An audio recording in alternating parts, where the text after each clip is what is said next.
Everybody, and thank you for joining us for today's webinar. I'm Kathy Fitzmaurice from the Central Office, and I'll be your host for Do's and Don'ts of Import Compliance. Your microphones and telephones are currently muted to eliminate background noise during the program. Questions will be answered throughout the presentation, so if you'd like to ask a question, you can type it into your question box on your control panel, or raise your hand by clicking on the hand icon on your control panel, and I will unmute you. Today's program will be recorded and will be available through WebMQS in the Shared Resources section. And thank you to Alexis Mokler here at the Central Office for arranging for this webinar. So let's go ahead and get started. I'm pleased to introduce Jim Trubits, Vice President of Mohawk Global Trade Advisors. Welcome, Jim. Thank you. Thanks, Kathy. Thanks, Alexis. When it comes to importing, a lot of the homework has to be done up front. And normally, the horror stories I hear from importers are the ones that really didn't take any time to set up the import before they brought it in. And once it gets to the port, it's kind of late. Where Customs and Food and Drug and some of the other government agencies that are involved can't help you as much. They can help you in the planning stages, but once it hits the border, they have to take a different role, and that's a role of enforcement. So this is something that's really important, that you do your homework up front and you're prepared. And so let's talk about a couple general overview items first. The customs territory in the United States is the 50 United States, District of Columbia, and Puerto Rico. And so this is very important for people, because sometimes they'll have a shipment that's going to Puerto Rico and they'll call up and say, what do I do? I got the thing coming into New York and then it's going to go down to Puerto Rico. What do I do? And you say, just clear it like any other shipment. We're now looking at the role of the broker. Well, your customs broker is going to be your key person to help you get your goods into the United States. And you know, when it comes to a broker, some brokers specialize in different items. So it's important that they have the expertise that you require. The second part of this, and equally important, is are they the right fit for you? I've worked for some small brokers, and not too long ago I worked for a broker that had 3,000 employees, and they didn't even want to help someone if they didn't have 100 shipments or more. So you have to kind of find the right balance. You know, someone that has the expertise in what you do, but also important, the right size for you. If you're a small or medium-sized enterprise, you're going to want to make sure that that broker has the right fit and is going to give you the time and attention you need. So, you know, what does the broker do? They need to advise you on import regulations. And we have had so many changes, and we continue to see new changes regarding importing in the regulations. That the other part of this that we do is we're really a glorified entry filer for you. We're a tax preparer, but instead of filing your taxes, we're filing your entry. And we use what's called the U.S. Harmonized Tariff System. The Harmonized Tariff System is universally accepted at the first 6 digits. We also accept service of process on your behalf.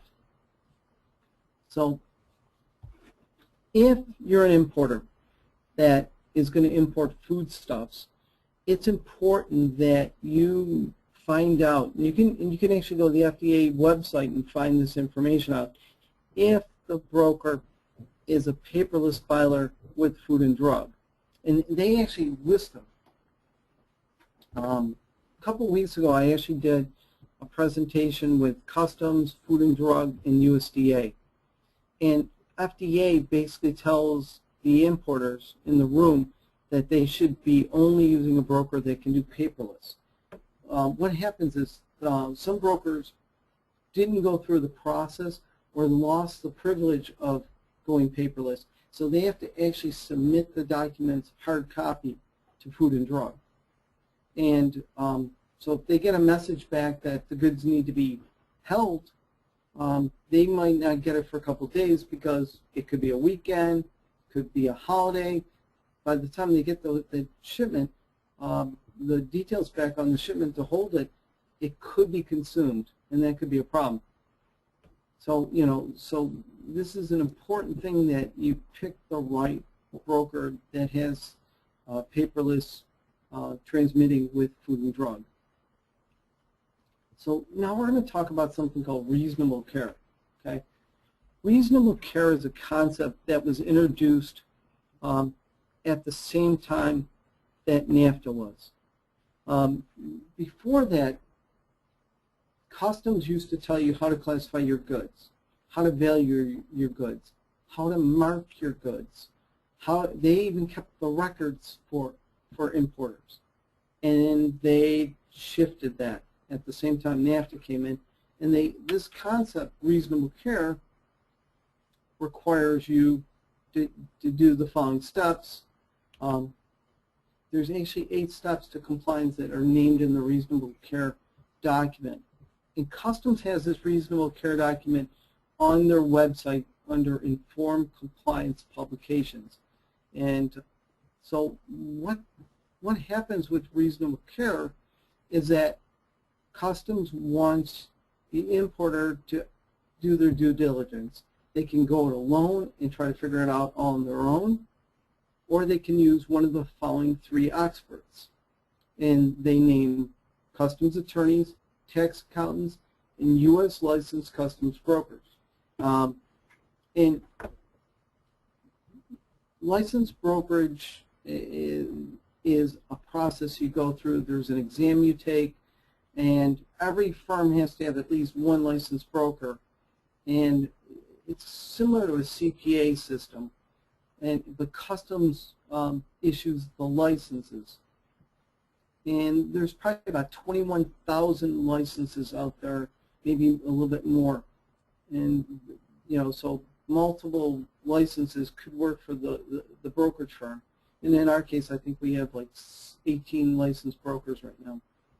But when it comes to compliance, Customs wants to make sure that you can document that you did reasonable care on tariff, value, free trade agreements, marking, other government agencies, documentation, record keeping, and also some type of written process or some process that you could define to Customs and to Food and Drug and other agencies.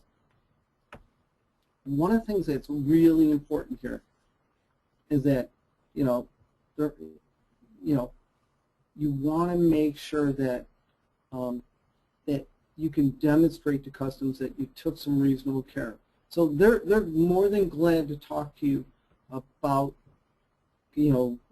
helping you classify your goods, value them, mark them, things like that. So, but they want you to do it prior. And so, as you can see here, there is one risk, okay, and that risk is we have this thing called enforced compliance. So the Customs is going to go through all the trouble to inform you and keep you updated on changes in law. You need to use a broker, or you can do it on your own to keep informed regarding your product. But if you don't, there is penalties involved. And unfortunately, penalties for food and drug items are 3 times the value. So it's really important that, if you're going to import a complicated or tricky product like this, that you do your homework up front. So if you meet those steps, there is compliance. So the first step, and the most important step, is to properly classify your goods. And the reason you want to do that is it helps you determine if there's going to be duty on the product, if it's subject to another other government agency like Food and Drug or USDA, and there might be a free trade agreement provision for that product. So, depending on where you're going to source that product, it could come in duty free. But it all starts with the tariff number.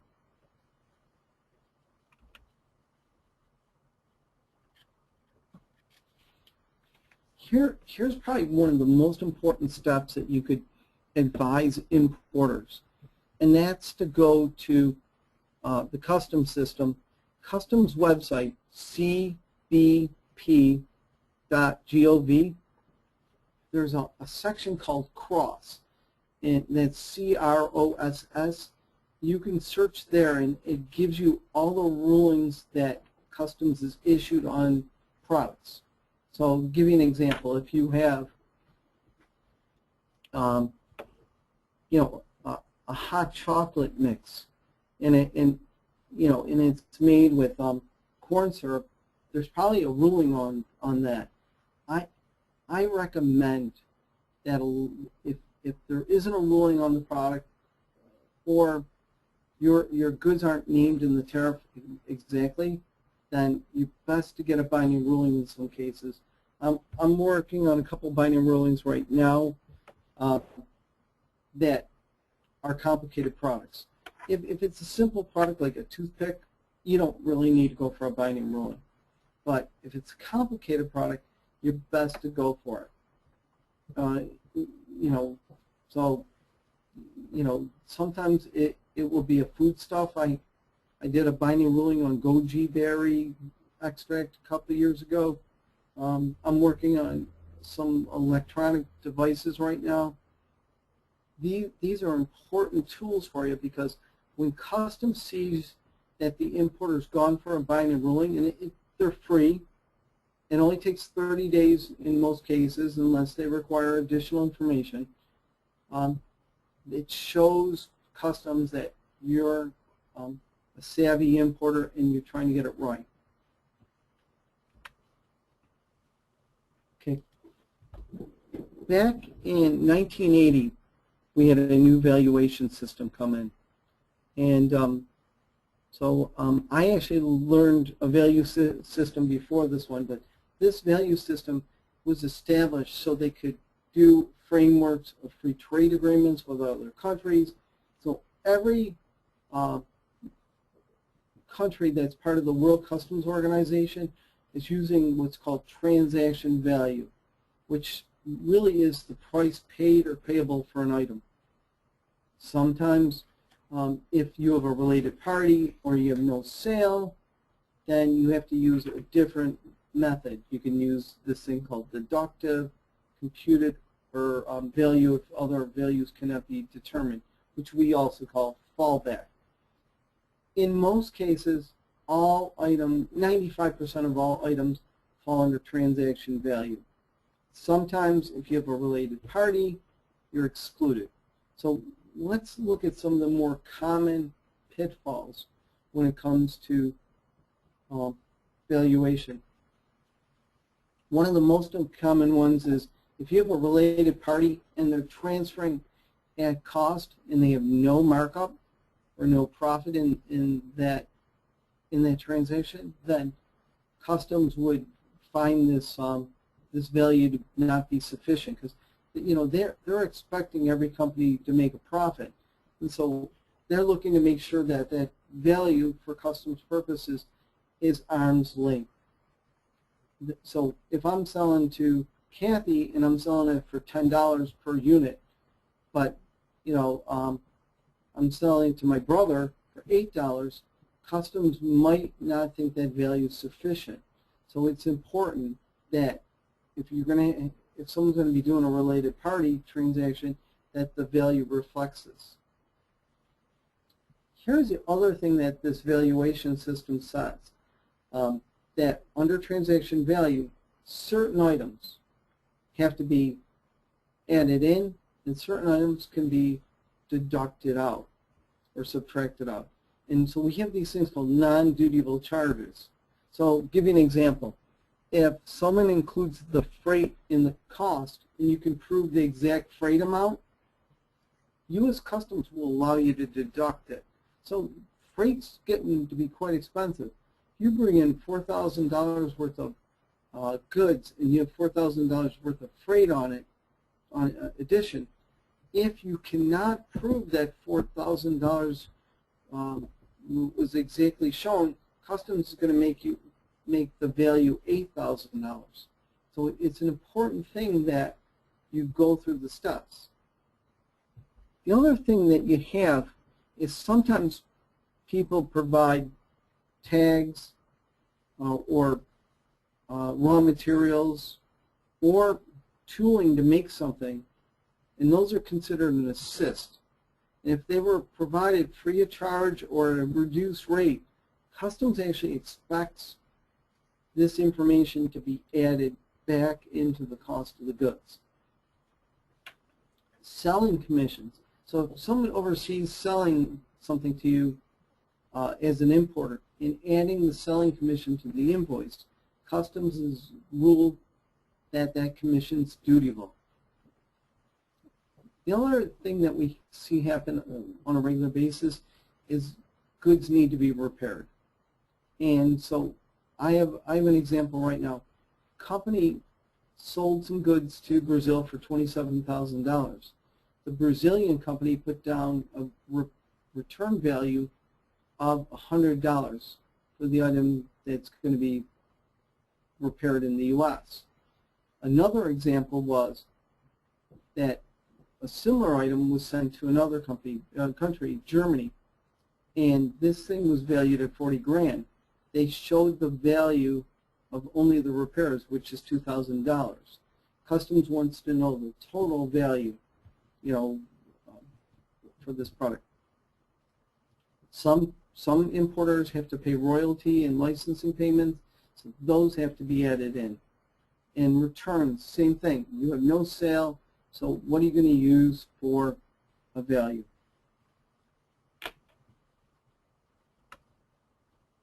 Now we're going to talk about free trade agreements. We actually have free trade agreements with 20 countries. The most important thing is to qualify your goods before making a claim. Some of the free trade agreements, like NAFTA, require the exporter to do the NAFTA verification, the NAFTA qualification, the NAFTA records have to be kept by them. Some of the more recent free trade agreements, like Korea, require the importer to have this information. But either one, it has to be provided at the request of Customs in case of a verification. So, so that first important step is to look at that tariff number that we were talking about earlier and looking up the rule to see if you qualify. The other part of this is once you qualify the goods, you need to keep those records, but then you have to properly complete the free trade declaration or NAFTA certificate to qualify. And it has to be in the importer's possession at time of entry to take advantage of the duty-free status and this thing called merchandise processing fee. Merchandise processing fee is a user fee that Customs charges to process the entry. And it's usually based on percentage. It starts at $25 minimum and goes up to $4.85. So if you have high-value goods, you're going to want to maybe take advantage of a free trade agreement, but you have to make sure you qualify beforehand. Okay. So marking is a requirement set by U.S. Customs, and they want the goods to be in a marked in a conspicuous place. Sorry about that. They have to be legible. They have to be indelible and permanent, and they have to indicate the country of origin, to the purchaser in the United States, and it has to have that country of origin spelled out. So let's take a couple examples.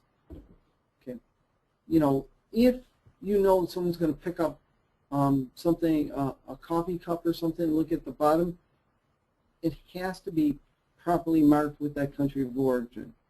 And it can't be something that maybe was going to be inked on there and could be easily wiped off. So it's got to be somewhat permanent. The other part of this, is that if you're going to use a U.S. name and address, the country of origin has to be in close proximity to the item. When importing food, you have a second condition that needs to be met, and that's to meet, the nutrition facts, the ingredient label requirements for food and drug. So besides just not having just the country of origin and maybe distributed by so-and-so in New York, it also is going to require a country of origin and then all that nutrition facts panels with, your calories, your total fat, your cholesterol, your sodium. All this has to meet certain size font conditions, and it has to be bold and light type. So, I just finished up a label for olive oil for one of my importers a couple weeks ago, and now I'm working on a label approval for a Christmas pudding because everybody's starting to get ready to ship the Christmas products in. And, when you list the ingredients, you have to be very specific on what you name on it, and you have to be very specific on the colors. So, every one of these needs to be reviewed on a case-by-case basis. So I'm going to show you an example of bad marking. So, hopefully this got a laugh out of somebody. This obviously didn't get into the country of the United States, okay? Even though it was packaged here, when Customs saw this coming back in, it got refused. So here's probably the most important thing that we have to be really specific on, and that's documentation. Shipments ride on cargo, ride on the paperwork that the cargo has. So when it comes to making sure that it's clear and concise for just not customs, but for food and drug, that the descriptions are complete, that you meet your other government agency documentation requirements. All this information has to be summarized on that commercial invoice. And if for some reason the supplier doesn't have room in their system, then you're going to do what we call call sheets or ad sheets to do that. But Customs and Food and Drug say they need sufficient descriptions to classify the goods and make sure that the goods are, going to be allowed into the country. So let's look at some of the more common invoice errors. So sometimes we'll have, this is where it can get confusing. Country of origin. Just because you source something in Canada doesn't mean it was made there. Incoterms. Incoterms we talked about in a different webinar. But Incoterms are the terms that define the transaction. So depending on if you're buying FOB, the port, or CIF, the Port of New York, could make a difference, and Customs wants to know that. If you have the tariff number and you can show it on the commercial invoice, that'll be good. The value. If you have no-charge items, you need to have a value for those no-charge items. If you go to the trouble to get a Customs binding ruling number, Customs wants that binding ruling number on the paperwork. Piece counts are very important. And give you an example. Piece counts, you don't really want to show one skid. You want to show 300 cartons. Because if something goes missing, then you can say, I'm missing 5 cartons. But if you put down one skid and not the piece count, and something goes missing, the carrier is not going to allow you to put in a claim. Ultimate consignee is if you're going to be drop shipping it to another party. That's their tax ID number. The other thing that you have is other government documents. we're gonna talk a little bit more about other government documents in a second, but here is one of the important takeaways: is that Food and Drug has requirements, USDA has requirements. So if you import cheese versus fruits and vegetables, USDA controls cheeses, milks, meats, where, as you're going to see, Food and Drug controls more food items for pets and for humans. Last but not least is description of goods. Description of goods, back in 2010, October of 2010, Customs sent out this notice and advised everybody that they should be paying attention to description of goods. And ports across the country, in Chicago, Champlain, Buffalo, have sent out notices saying, please properly describe your goods. This is one of Customs' big pet peeves. If someone shows that they put down the word AT 1400, Customs doesn't know what that is. It might be a standard term in the industry for a certain product, but you need to be specific. And so the more specific you are with your description, the better you'll be. Okay, so here's one of the more important things that you have to keep in mind too. If anybody plays cards, one of the things that you always want to do is you want to deal yourself the best hand. And so same applies when it comes to records. And so even before you import, if you go through the steps to say, we did this with our tariff, we did this with our value, we reviewed the invoice with our broker before we imported it, and you can document that you tried to exercise reasonable care. Customs is going to be a lot more understanding than if you just send it in with a bad description, no country of origin on the invoices. You want to make sure that your records are as complete as possible. Deal those cards the best you can. These records have to be kept for 5 years plus current. So that's a long time. If Customs is taking probably about 10 months to accept the entry, so they could come back months from now and ask for additional information. If they do, if you have poor records, you're not going to be able to provide it. Customs could come back and assess additional duties after the fact. What's worrisome about this is if they're asking for this money after the fact, and you can't demonstrate that you took reasonable care and the additional duties are not applicable, you may have sold the goods at too low a price and take a loss now. So it's really important that you take these steps to make sure you have good records. Anybody have questions on record keeping, I'd be glad to answer them at the end.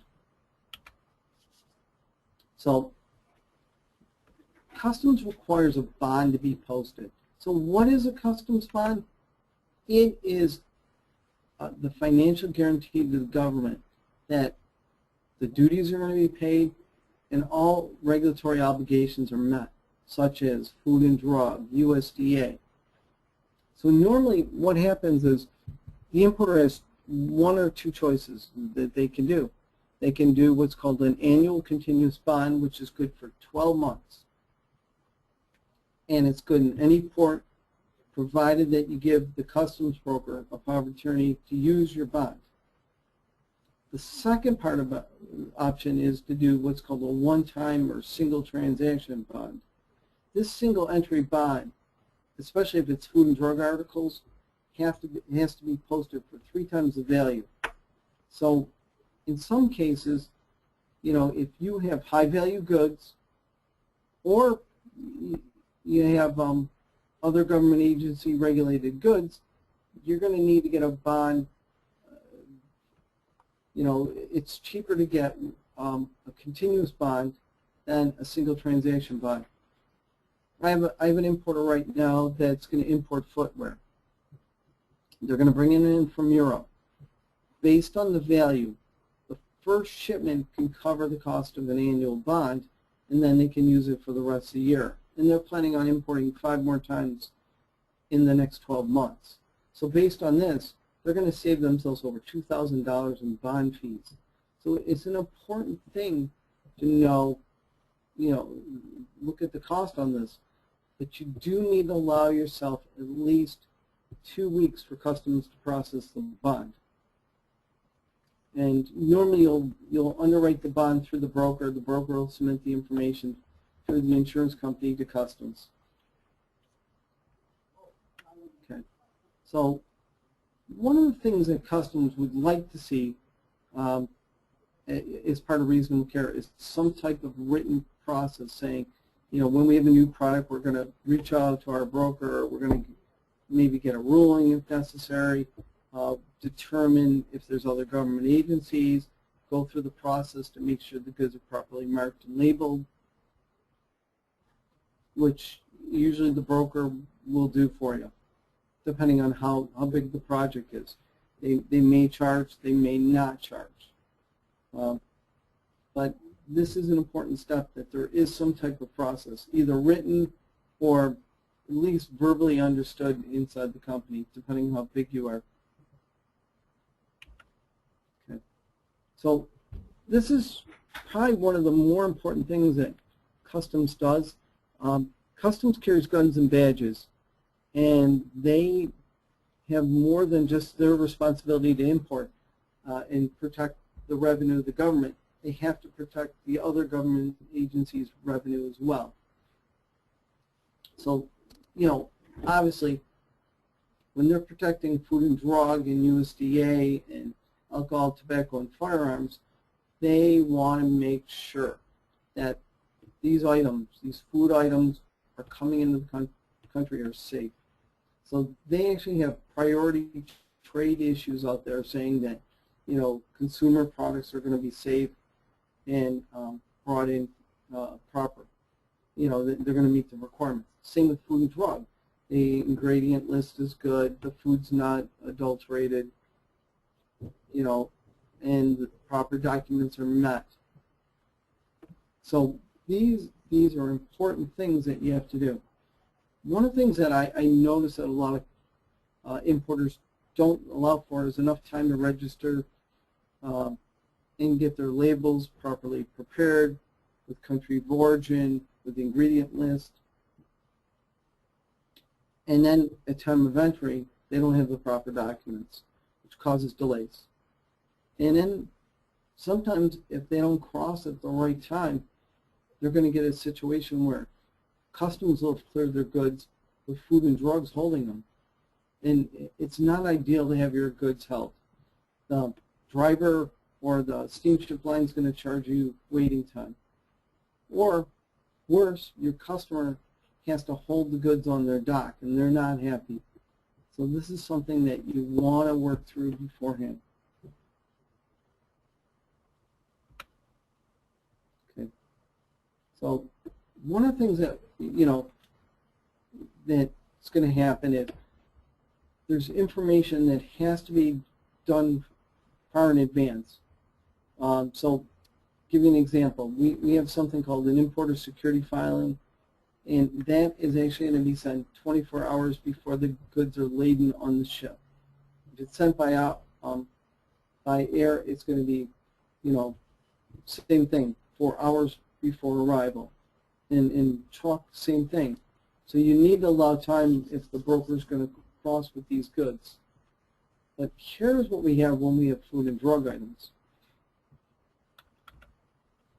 We need to actually, if you notice this, it says right here, you have to do something called a prior notice. Prior notice came in under the Food Safety Act of 2002. So it actually occurred in December of 2003 that it became official. Every food item, samples, small shipments that someone's going to bring into the country needs what's called a food and drug prior notice. And so they actually allow you to do them. If we, as a broker, submit our entries through this thing called ABI, the Automated Broker Interface, we can send that up to 30 days in advance. Or if you're using the food and drug system, you can do it 15 days prior through the prior notice system. Okay. But if this is not done, they will hold the shipment, and because they don't want food and drugs and products coming into the country that could harm somebody. So, you know, here's some of the best practices that I've seen over the years. You know, one, you want to make sure your goods are properly labeled. Okay. You know, when you're importing foodstuffs, because you need to meet those food and drug prior notice requirements, you actually have to register the food facilities. If, in the case of my one guy with olive oil, he's in Italy. He's actually appointed a U.S. agent to represent him with food and drug.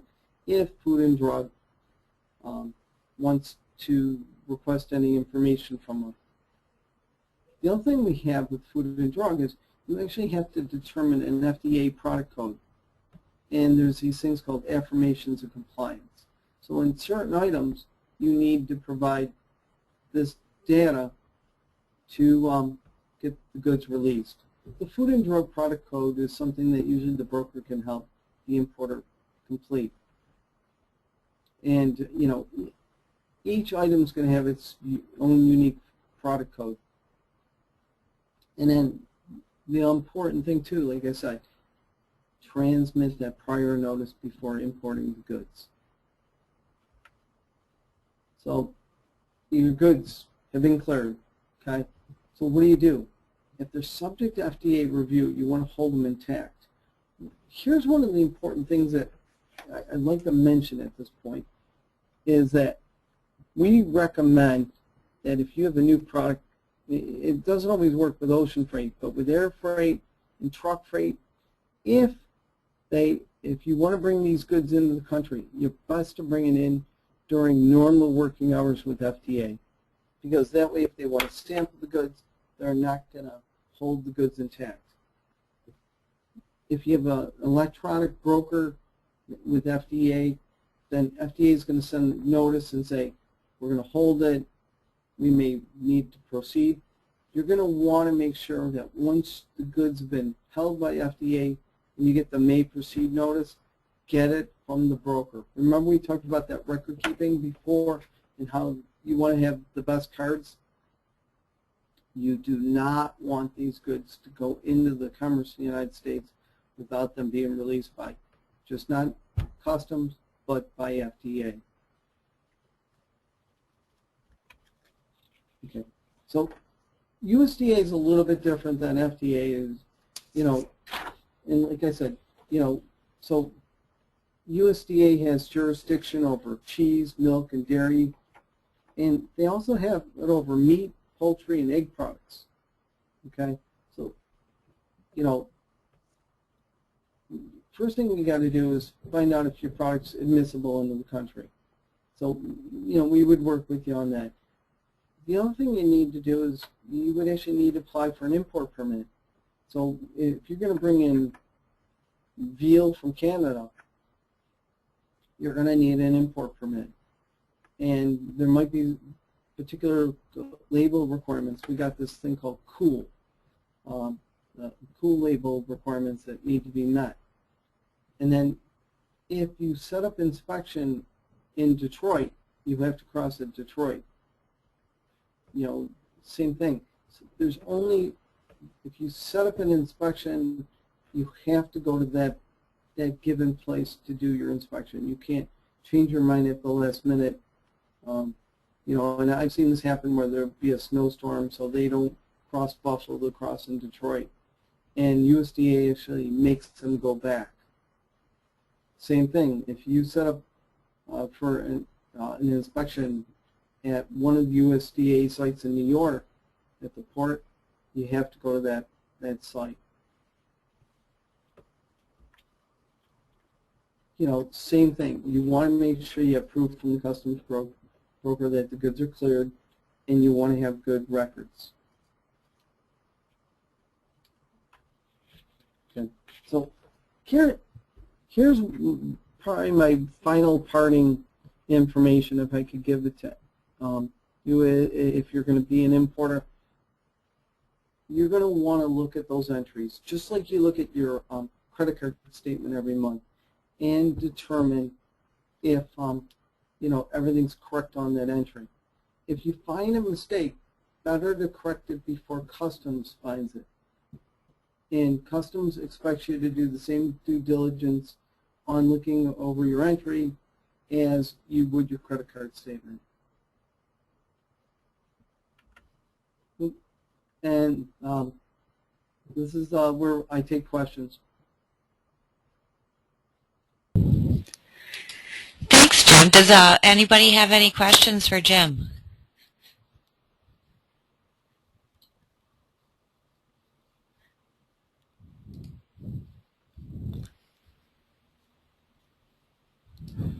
Nobody's raising their hand.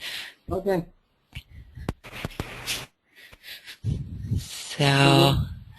No problem. Thanks a lot, you guys, and I'm wishing everybody a great 4th, okay? Oh, look, I think we might have a question. Nope, okay, nope, I was wrong. All right, well, thank you very much, Jim. Appreciate you. You're welcome. You guys take care. Thank you, Jim. It was wonderful listening to your webinar. Thanks. Take care, you guys. You too. All right, our webinar is done for today. Thank you, everybody. Have a great day.